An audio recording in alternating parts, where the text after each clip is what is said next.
This is the planer. Sometimes it's also known as a board planer or a plank planer.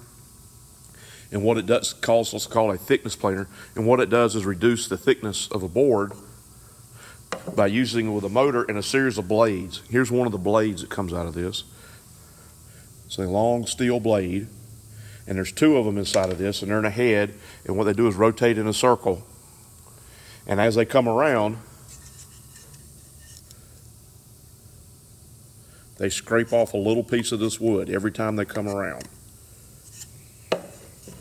thereby reducing the thickness. Now the parts of a planer, you have the main housing. It's got some carry handles because this one's designed to be portable to the actual job site, but we've already anchored this one down to a table.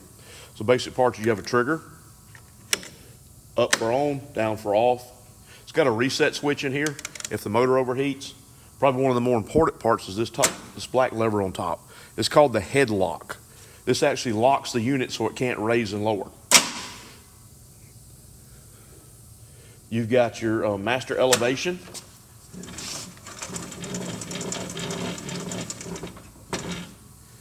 You have a depth gauge here as you measure your overall cut, the total depth that you've moved. You can start at the start point and how much you reduce it each time.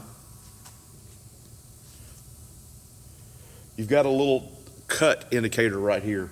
It's got a spring right under this side over here, and it'll move this little depth indicator up and down. And it actually just shows you the depth of the actual cut you are making at each pass. This indicator here, as you come down, you can do the math and figure out how much material you've actually taken away.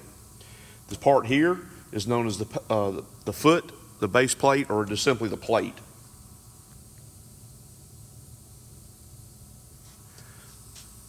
And that's the planer.